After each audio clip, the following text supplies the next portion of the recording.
ایک رات جب میں نشے میں دھت کے چھوڑ جانے والے بے وفائی پر رو رہا تھا، تب مجھے ایک لڑکی کا میسج آیا۔ لکھا تھا کہ میں آپ سے بات کرنا چاہتی ہوں۔ میں نے میسج اگنور کر دیا کیونکہ مجھے روٹین میں ایسے میسیجز آتے رہتے تھے۔ میرا سوشل میڈیا اکاؤنٹ حقیقت پر مبنی درد پر لکھی داستانوں سے بھرا ہوا تھا، جس کی وجہ سے بہت سارے لوگوں کے دلوں میں میرے لیے ہمدردی تھی اور وہ لوگ مجھے میسیج کرتے رہتے تھے، پر مجھے ہمدردی سے نفرت ہونے کی وجہ سے میں نے کبھی کسی کو رپلائی نہیں کیا تھا۔ اس لڑکی کے میسیجز بار بار آنے لگے تو میں نے موبائل فون بند کیا اور سو گیا۔ اگلے دن میں شام کے 7 بجے جب نیند سے اٹھا تو اپنا موبائل آن کیا تو اس لڑکی کے کوئی 200 میسیجز آئے ہوئے تھے۔ مجھے بہت غصہ آیا۔ میں نے اسے کال ملا دی۔ اس کی کال اٹینڈ کرتے ہی میں نے اس کی خوب انسلٹ کی اور کال بند کر کے اسے بلاک کر دیا۔ تھوڑی دیر میں مجھے ایک اور رانگ نمبر سے کال آ گئی۔ میں نے اٹینڈ کی تو ایک لڑکی بولتے ہوئے، بھائی میں نور کی بہن بات کر رہی ہوں۔ میں نے اس سے پوچھا کہ کون نور؟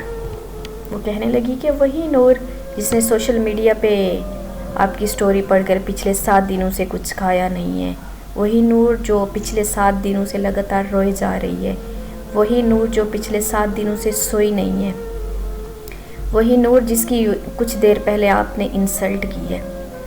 تو میں نے اتنا سنتے ہی کال بند کر دی اور وہ نمبر بھی بلاک کر دیا۔ رات کو جب میں پھر سے نشے میں دھت ہوا تو مجھے عجیب خیال آنے لگے اور عجیب سی بے چینی ہونے لگی کہ آخر یہ نور لڑکی ہے کون اور ایسا کیوں کر رہی ہے۔ تجسس اتنا بڑھ گیا کہ میں نے اسے ان بلاک کیا اور کال کر دی۔ کال اس کی بہن نے اٹینڈ کی تو میرے ہیلو کرتے ہی مجھے کہنے لگی کہ اگر نور کو کچھ ہوا تو میں تمہیں چھوڑوں گی نہیں۔ میں نے بھی اسے غصے میں بات کرتے ہوئے پوچھا کہ آخر میں نے ایسا کیا کیا ہے جو تم مجھ سے ایسے بات کر رہی ہو؟ تو وہ روتے ہوئے کہنے لگی کہ نور کو پتہ نہیں کیا ہو گیا ہے، ایسے بالکل ہوش نہیں آ رہا اور ہم سب اسے ہسپتال لے کر آئے ہوئے ہیں۔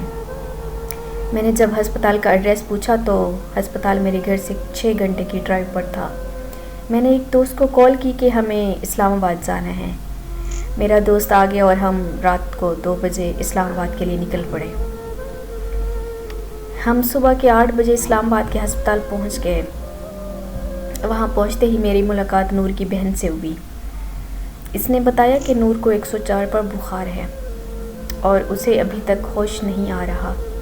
پھر اس کی بہن نے مجھے نور کے بارے میں بتایا۔ وہ سن کر تو میں اپنے ہوش حواس کھو بیٹھا تھا۔ آخر ایسا کیسے ممکن ہو سکتا ہے؟ نور کی بہن نے مجھے بتایا کہ ہمارے والدین ایک روڈ ایکسیڈنٹ میں مارے گئے تھے۔ نور کو ان کی موت کا صدمہ بہت گہرا لگا۔ ایک دن میں نور کو کھانا دینے کے لیے اس کے کمرے میں گئی اور اچانک سے نور مجھ پر چیخنے لگی اور کہنے لگی کہ یہاں سے چلے جاؤ، اور مجھے مارنا شروع کر دیا۔ میں اور میرے ماموں نور کو ہسپتال لے گئے۔ وہاں جا کر پتہ چلا کہ نور ایک دماغی مرض میں مبتلا ہے۔ یہ ایک ایسا مرض ہے جس سے انسانی سوچ، احساسات اور اعصاب متاثر ہوتے ہیں۔ پر ہمیں لگا کہ بس یہ ماں باپ کی موت کا صدمہ ہے اور کچھ ہی دنوں میں نور بالکل ٹھیک ہو جائے گی، تو ہم نور کو گھر واپس لے آئے۔ لیکن نور کی حالت دن بدن بگڑنے لگی۔ اس کی حالت اتنی خراب ہو گئی کہ نور خودکشی کرنے کی کوششیں کرنے لگی۔ ہم نور کو فوراً ماہر نفسیات کے پاس لے گئے۔ انہوں نے بتایا کہ دیگر امراض کی طرح اس مرض کا علاج بھی ادویات اور تھراپی سے کیا جا سکتا ہے، پر بنا علاج کے نور کی حالت دن بدن خراب ہوتی چلی گئی۔ اگر مزید دیر ہو گئی تو نور کو پاگل خانے میں بھیجنا پڑ سکتا ہے۔ تو ہم نے فوراً نور کا ٹریٹمنٹ شروع کرا دیا۔ 2 سال کے مشکل ترین وقت کے بعد نور بالکل ٹھیک ہو کر خوشحال زندگی گزارنے لگی۔ نور نے بہت سارے ناول بھی لکھے ہیں اور شعر و شاعری کا شوق بھی رکھتی ہے، پر جب سے نور نے آپ کی کہانی پڑھی ہے تب سے اس کی دماغ کا مرض دوبارہ اٹیک آنے لگا ہے۔ نور کی بہن کی بات بالکل مکمل ہوتے ہی مجھے خبر ہوئی کہ نور کو ہوش آ گیا ہے اور اس کی بہن نور کی طرف بھاگ گئی۔ میں اس کے پاس جانا چاہتا مگر میرے دوست نے روک لیا۔ وہ مجھے کہنے لگا کہ نور تو پاگل لڑکی ہے، ہمیں اس سے کیا لینا دینا، چلو ہم گھر چلتے ہیں۔ میں نے اپنے دوست سے بولا کہ ارے یار میں کون سا نارمل ہوں، میں بھی تو اتنا پاگل ہو چکا ہوں کہ کسی کا غم بھلانے کے لیے نشے کا سہارا لے رہا ہوں۔ بس اتنا کہ میں نور سے ملنے چلا گیا اور مجھے دیکھتے ہی اٹھ کر بیٹھ گئی۔ اس کی خوشی کی کوئی انتہا ہی نہیں تھی۔ زندگی میں پہلی بار میں نے خود کی وجہ سے کسی کے چہرے پر خوشی دیکھی تھی، اور اس کے چہرے پر خوشی دیکھ کر جو مجھے سکون محسوس ہو رہا تھا، وہ سکون میں نے پہلے کبھی محسوس نہیں کیا تھا۔ میں نور کے قریب جا کر بیٹھ گیا اور اس سے اس کا حال چال پوچھنے لگا، تو وہ مجھے کہنے لگی کہ آپ کے آنے سے سب کچھ ٹھیک ہو گیا ہے۔ پھر ہم نے بہت سی باتیں کی اور کچھ دیر بعد میں نے نور سے کہا کہ اب میرے جانے کا وقت ہو گیا ہے۔ نور نے جب یہ سنا تو پتہ نہیں اس کی ہنسی اچانک سے کہاں چلی گئی، اس کے ہاتھ پاؤں کانپنے لگے اور آنکھیں نم ہو گئیں۔ میں نے نور کی حالت دیکھتے ہوئے اپنے دوست کو کال کی اور اسے کہا کہ تم چلے جاؤ، میں بعد میں آ جاؤں گا۔